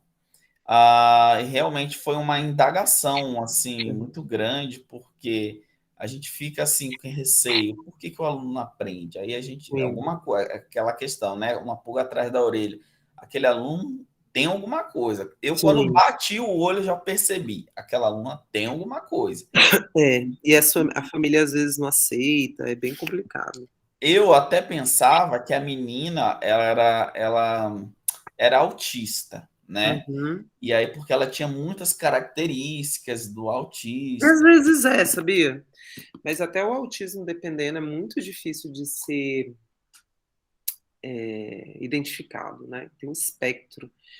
E aí tem gente que é muito grave, e tem gente que é bem pouco perceptível e demora anos para identificar. Tem gente adulto que tem vida normal, entre aspas, e que descobre depois de adulto que é autista. Pois é, aí essa menina, por exemplo, essa minha aluna, ela balançava as mãos o tempo todo, de vez em quando, né? Uhum. Mas a mãe também me contava, aí a menina ficava fazendo muito movimentos repetitivos, tinha assim, a idade mental, vamos dizer assim, né? Não sei se seria o termo correto, não estava condizendo com o tamanho dela, né? Uhum. Que tem aquela questão ah, da idade desproporcional da mente, né? Sim. Com a Muito idade mesmo. infantil, né? Isso. E aí foi assimilando. Aí a mãe recebeu o laudo, né, da menina como DI, só que ela não aceitou. Aí como eu tava desconfiado, né? Aí a mãe quer porque quer que a menina tenha um laudo de autista. Ô, Jesus, mas deu uma confusão. Mas está sendo investigado ainda outros Mas é processos. porque eu entendo, assim, é realmente muito difícil para a família, às vezes, né? Que a gente sempre, quando vai ter filho, a gente cria muitas expectativas, né? A gente sonha e tal. Então, algumas famílias têm muita dificuldade mesmo de encarar essa realidade, né? É Mas é complicado. complicado. A gente tem que. Não dá pra. É que nem eu também tenho um aluno autista, bem autista mesmo, que a mãe quer que o menino faça o PAS, prova do PAS. E a gente fala assim: meu Deus do céu. Porque na cabeça dela ele tem que fazer a prova do PAS. Sabe? Umas coisas assim que não dá. Enfim, mais alguma dúvida? Mais algum comentário? Tem alguém que está Contribuição? com a mão levantada, é o Anderson Pio. Não sei quem é. Eu também tô. Boa noite. Boa noite. Gente, eu vou pedir para vocês, quando vocês falarem, que vocês falem o nome de vocês. Porque, como eu não estou olhando o chat. Pode ser eu? Acho até que eu vou voltar para lá, né? Se precisar, eu volto para cá, para o slide. Pode falar. Pode ser eu? Pode. Boa noite a todos e a todas. Eu me chamo José Marques, tá? Com relação à deficiência intelectual, primeiro a parte que a professora falou, né, da dificuldade que é você identificar uma deficiência intelectual. Eu participei da semana pedagógica muito, muito produtiva, que se questionou essa questão da DI. E é um dos laudos mais equivocados que acontecem na Secretaria de Educação, pelo menos na CRE do plano piloto. Se coloca que o garoto tem deficiência intelectual, e quando você vai fazer uma pesquisa um pouquinho mais tranquila, um pouquinho mais aprofundada, não é nada disso. Às vezes foi um processo de alfabetização ruim, é um aluno que veio transferido de outro lugar, e a questão da matemática, da lógica matemática, da construção matemática foi horrível. Sim. E sem querer entrar na polêmica, esse aluno vai ser um avançado de série, vai para o quinto, vai para o sexto, chega no sétimo, chega no 8º ano, olha, vivenciei isso aí, e fica um problema gigantesco. Aí a primeira impressão, deficiência intelectual. Quando você tem a oportunidade de sentar ao lado do garoto, conversar, né? Às vezes até está na faixa etária já fora, né? Está lá no 7º ano com 16 anos, está lá no 6º ano com 16, com 17 anos. Mas quando você senta, não, aqui não tem DI, não. Aqui é um outro problema. Então, é um laudo aí que, como a professora falou, que existe uma dificuldade de ser como é que fala? Diagnosticado. Sim, muito difícil. Nessa semana pedagógica, é um não vou entrar na polêmica, não. É um dos laudos mais equivocados que se colocam na secretaria. Sim. Obrigado. Boa noite. Eu falei lá no comecinho da aula do estímulo, até dei o exemplo, uma criança de 7 anos que convive com outras crianças, que foi para a escola, que se alimentou, que teve uma família bem harmonizada dentro de casa, isso tudo conta, né, para o estímulo. E uma criança que não sai, que não vai para a escola, que convive só com adultos, que não se alimenta bem, que é desnutrida, enfim. São fatores que também vão influenciar isso aí, né? A pessoa, como é que aprende se não come? Vai para a escola sem se alimentar, por exemplo. Se chega em casa, pai e mãe brigando o tempo inteiro. Como é que estuda? Como é que tem cabeça para estudar? Então, essas coisas também acabam influenciando e gerando dificuldades de aprendizagem lá na frente. Porque às vezes essa criança vai sendo empurrada, ainda mais nas primeiras séries que não se reprova, né? Então vai sendo empurrada, ela vai chegando lá na frente, não vai conseguindo, e aí você acha que a pessoa, eita, já tem 16 anos e ainda está no 7º ano. Eu sempre confundo, 7ª série, 7º ano, 7º ano. E aí você pensa, não, essa pessoa tem algum problema. E às vezes não é, porque ela não foi estimulada e foi virando uma bola de neve. Professora, sem querer cavar e ir para a polêmica, vai ter esses aspectos que a senhora colocou, que eu concordo, e vai ter o aspecto do sistema de educação ruim. Eu não estou falando aqui do DF, mas de modo geral, o sistema de educação ruim. Sim, sim. Também, com certeza. O Anderson tá com a mão levantada. Será que o Anderson já falou? Oi, professora, desculpa, porque apertei sem querer aqui. Ah, tá bom. Dionísio, foi Dionísio agora. Oi, professora. Só uma pergunta mais geral. Isso que o José falou foi bem interessante na questão da semana pedagógica. Inclusive, hoje a gente estava discutindo quais vai ser os futuros temas que a gente vai debater para o ano que vem, para a nossa semana pedagógica. Inclusive, eu até citei a questão da neurociência, né? Falei assim, é um tema interessante. No âmbito geral, o que essa disciplina vai nos ajudar, assim, no sentido de compreender o aprendizado do nosso estudante? Porque a gente acaba discutindo muito os alunos que têm um transtorno de aprendizagem. Mas e aqueles alunos que não têm? O que a gente pode pensar e o que a disciplina pode dar um norte para a gente, por exemplo, para a gente, eu vou usar um termo, mas não, é só porque eu não encontrei outro, potencializar, né, e turbinar o cérebro do nosso aluno. Esse termo é perfeito, potencializar. Na verdade, o nosso papel, ele é um papel muito difícil, né? Porque a gente, ao mesmo tempo que tem que olhar para o aluno que tem dificuldade, que é o que a gente normalmente faz, a gente normalmente perde, entre aspas, muito tempo com o aluno que tem dificuldade, com o aluno que dá trabalho, do que com o aluno, com um bom aluno, né? E entender o que é a neurociência, é entender que, essa disciplina, né, que cada criança que chega na sua mão, cada adolescente que chega na sua mão, aprende de um jeito, né? Que às vezes você vai ter que criar novas atividades para alunos como esse que foi citado agora, com deficiência intelectual. Então, muitas vezes a gente vai ficar lá matutando como que eu vou fazer uma atividade para esse aluno. E usar metodologias diferentes na sala, que não seja somente o tradicional, para que a gente possa potencializar. Então, quando eu saio só daquela minha aula normal e boto para os meninos para fazer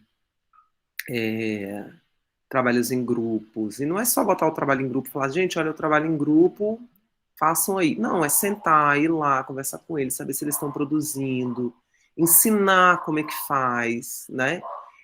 Trabalho em grupo, a gente quebrar a cabeça para criar algum jogo. Existem várias plataformas online, mas você pode criar jogo mesmo de carta, de tabuleiro, botar os meninos para fazerem jogos. Esse tipo de atividade é que vai potencializar as habilidades, os perfis, porque a gente já falou, né? Cada aluno tem um perfil, né? Tem gente que gosta mais ali daquela coisa do exercício. Tem gente que gosta de escrever bastante, tem gente que gosta de desenhar.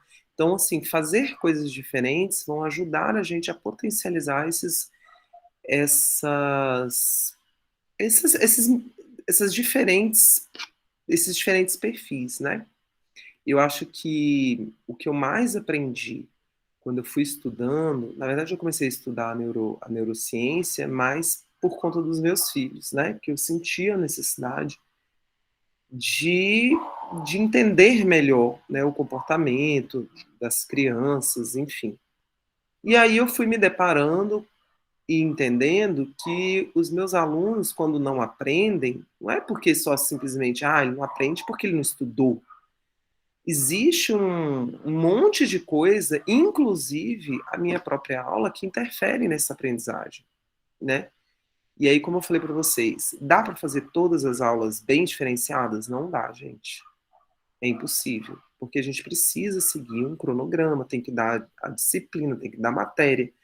Tem sim que dar a aula tradicional, ela é importante também, dar exercício para que eles trabalhem de forma mecânica ali, né? A continha da matemática, a continha da subtração, o português, a oração subordinada, não sei das quantas. Eles têm que fazer essa parte mecânica, sim, mas a gente precisa promover coisas diferentes, né? Que, como eu falei para vocês, que seja uma vez no bimestre, que a gente pense, que faça uma atividade diferenciada, que bote eles para trabalharem, que bote eles para correrem atrás também, não só ficar sentado e receber informações. Eu acho que é nesse sentido que a neurociência contribui para a gente potencializar essa aprendizagem de todos, e não só daqueles que têm dificuldade. Perfeito, professor, obrigado. Nada. Questão dos estímulos, né, que é muito importante para o aprendizado. Oi? Questão dos estímulos. Sim. Eu fiz o ano passado, não, porque foi pandemia. O ano retrasado, eu tive a brilhante ideia, quase morri de tanto trabalhar, mas eu inventei de fazer uma revista com os meus alunos. Eu chamei lá alguns professores que quiseram trabalhar comigo, de português, de história, eu de química, de biologia, acho que era isso.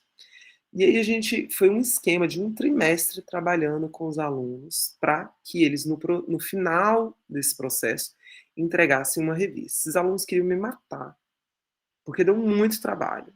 Só que, no final das contas, eles ficaram super satisfeitos quando o trabalho estava pronto. E eu fiquei mais satisfeita ainda, por quê? Porque quando eu comparei na minha aula tradicional, normal, né?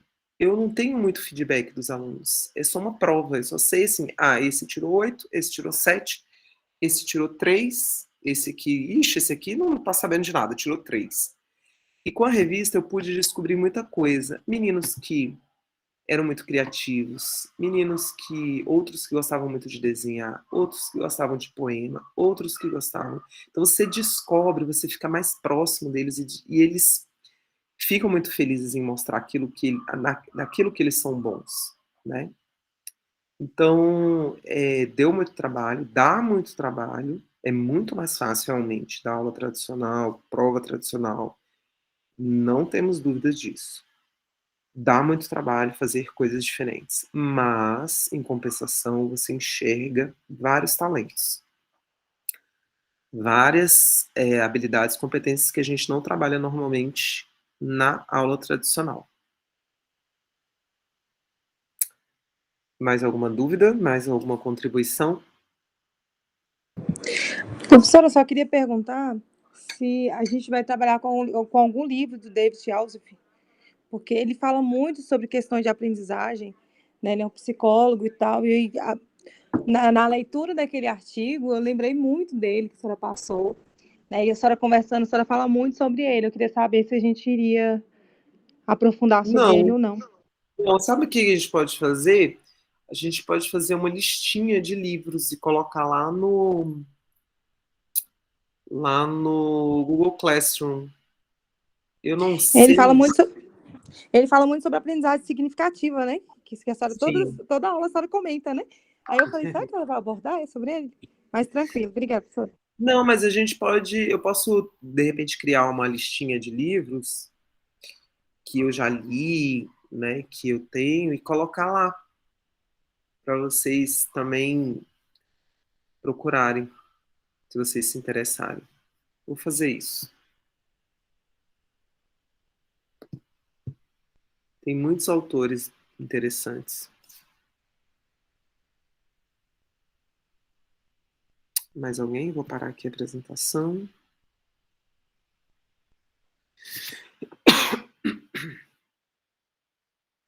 Acho que é isso, né? O Anderson Brito. Opa, professora, boa noite. Eu havia perguntado anteriormente no chat, mas acredito que a senhora não tenha visto. Ah, não vi, não.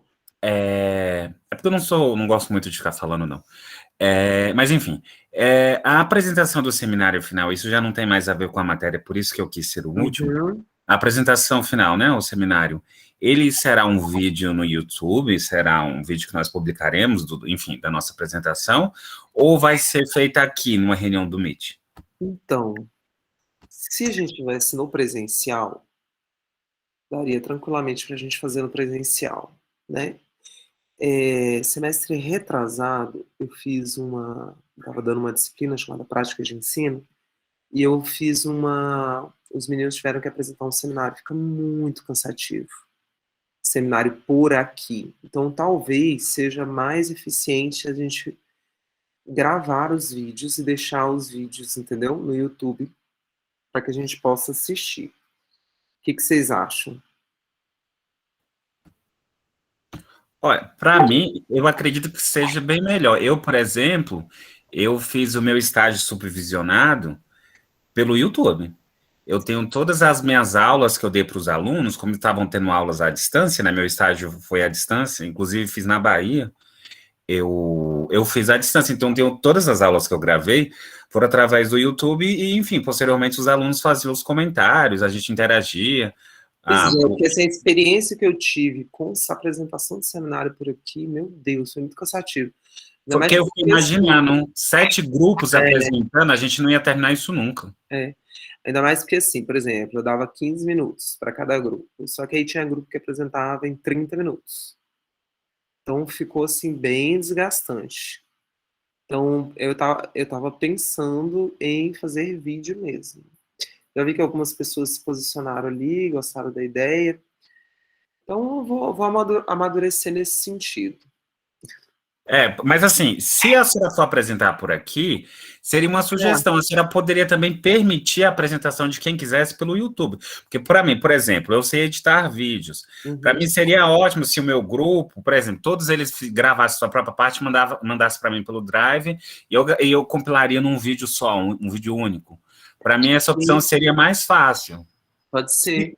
Se tivesse opção, né? Sim, porque às vezes alguém não tem um conhecimento tecnológico para editar. Às vezes tem gente que não gosta de postar no YouTube, mas aí não tem problema, pode gravar. Eu coloco como não listado, então só quem pode acessar é quem tem um link e depois eu excluo. Mas, Bruce, o trabalho vai ser feito em grupo, então com certeza vai ter alguém que vai te ajudar a fazer. Tá? Fala, Anderson.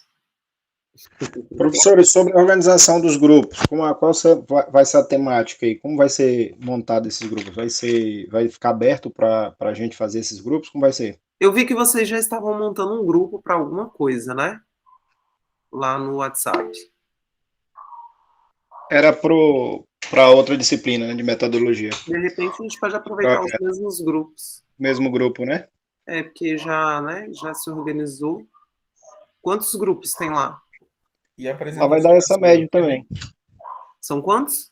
A média de 7 grupos, né? 7 grupos. É de 6 pessoas por grupo. Tá. Eu confesso para vocês que eu ainda não fechei isso. Eu tenho os temas, já separei os artigos, tudo direitinho, mas ainda não tinha pensado, mas eu vou pensar e já vou jogar lá no WhatsApp. De repente a gente aproveita, já joga os temas e vocês já começam a se organizar. Eu só perguntei, professora, porque se fosse um vídeo gravado, como demanda um certo tempo para 6 pessoas gravarem, e, por exemplo, no caso eu editando, eu me proporia, até porque eu estou em casa, aí 6 pessoas gravarem, eu editar 6 vídeos, tentar equalizar 6 áudios, sei lá, colocar uma trilha sonora, eu demoraria uns 10 dias. Aí eu pensei em questionar hoje, porque se fosse assim, daria tempo de a gente se organizar. Não, beleza. Eu já anotei aqui na minha agenda. Essa semana eu falo com vocês lá no grupo já sobre isso. Deixa eu pensar um pouquinho para esquematizar direitinho como é que a gente vai fazer. Tá bom? Dessa semana para a próxima aula eu já aviso para vocês. Eita, aula que vem é feriado, né? Terça? Não é? Sim, é feriado, professor. Sim. Então é o seguinte, a aula que vem eu vou gravar a aula e vou deixar lá no YouTube. Vou deixar lá no Classroom para vocês assistirem a aula. E já vou deixar a atividade, já vou ver se eu conseguir fazer essa semana, já deixo lá para vocês fazerem, tá bom?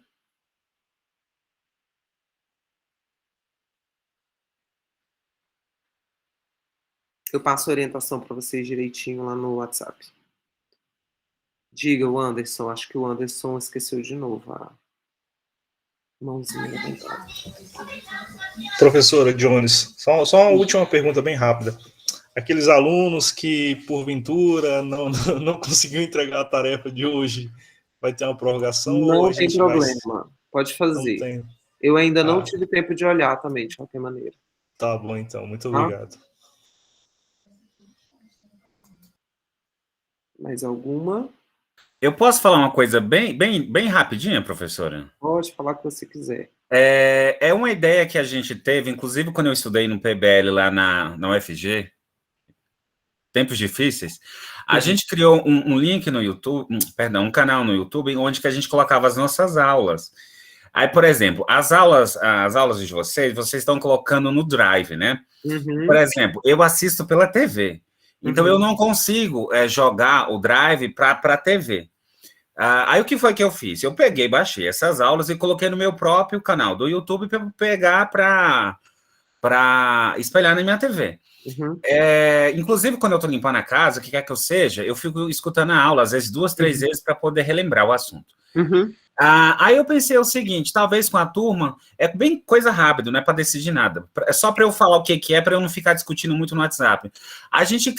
Na minha época, a gente criou um canal, a gente criou um Gmail e criou esse Gmail, todo mundo tinha senha, e a gente colocava os nossos trabalhos, as nossas coisas, tudo não listado num canal nosso do YouTube, para todo mundo ter acesso. Talvez seria uma forma boa para a gente organizar assim, inclusive para postar os seminários das diversas disciplinas que terão aí pela frente. Menino, eu não sei fazer isso, não. Não, eu fiz isso. Eu fiz uma pós em mídias interativas, usando o método PBL. Foram 2 anos usando do Trello, tudo que imaginar de mídia a gente utilizava. A cada 15 dias tinha que mudar a mídia. Então, a gente fez desde site, tudo. E aí, a gente, quando centralizou tudo, ficou muito bom, principalmente as nossas aulas, que a gente gravava muito... Não era nem esse Google Meet, era a versão anterior dele. Uhum. Que já saía gravado no YouTube. Olha, por mim, tá tudo certo, tudo tranquilo, não me importo. Agora você tem que ver faz uma votação, cria um... É bem simples, por exemplo, eu criei um Gmail, esse Gmail já vira um canal do YouTube. Vou postar a senha no WhatsApp. Todo mundo tem. Todo mundo tem, e, por exemplo, quem quer ver um vídeo de uma aula, tá lá. O post foi feito lá. Então, por exemplo, dá para ver no YouTube sem ter que, por exemplo, baixar 400 megas num arquivo de dados. Não, plano de dados que gastaria muito. Bom, é uma discussão, então, que eu vou jogar lá depois no WhatsApp. Só para falar geral aqui, para não digitar tanto lá para o professor não reclamar que a gente está discutindo muita bobagem. O Anderson deveria ser locutor. Anderson. Eu fui mestre de cerimônia da UNB durante 12 anos. Muito bem. Que sua voz tem um impacto aí. Beleza, mais alguém?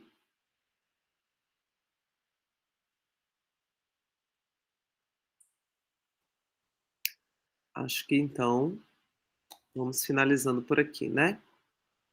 Qualquer coisa, me mandem mensagem, tá? Qualquer dúvida, Podem me mandar mensagem e a gente vai conversando. Então, para a próxima semana, eu vou gravar um vídeo e vou colocar lá no Classroom. Tá bom? Ai, que preguiça de gravar um vídeo, meu Deus. Beleza, beleza. A mensagem não chega os 2 pontinhos. Beleza, professora. Boa noite. A todos e Tchau, todas. gente. Tchau, tchau. Boa Bom noite. descanso. Obrigada pela participação de vocês. Um abraço. Fiquem com Deus. Tá longe, Ah, mas... eu vi uma atividade lá da semana 3, professor, que tem uns desenhos que a gente tem que pintar, identificar algumas coisas lá. Certo. É dessa semana ou da semana que vem? É dessa semana. Dessa semana? É. Para a semana que vem. Para entregar até terça da semana que vem. Ok. Tá bom? Professora, sobre a atividade, aproveitando rapidinho, até peço desculpa, que hoje eu interrompi até, né? Não tem problema. O resumo, eu fiz o resumo mesmo, e depois eu fiquei na dúvida, se for com as minhas palavras, alguma coisa, só me dá um feedback lá que eu refaço. Que eu não fiz com as minhas palavras, fiz o resumo normal. Eu reli o texto, e aí eu fui fazendo, e depois eu reduzi até conseguir um resumo bem enxuto. Mas aí, se for com as palavras, só me dá um feedback, tá bom? Tá bom. Obrigada, tchau, tchau. Nada, tchau.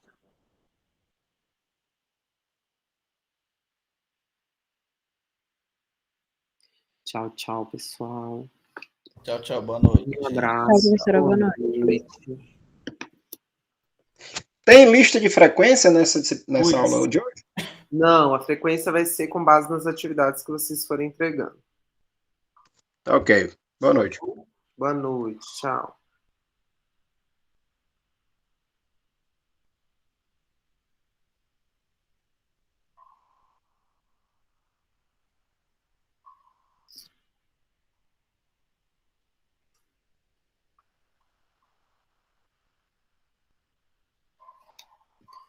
Tchau, tchau, gente. Boa noite. Obrigada. A garganta tá aqui apitando.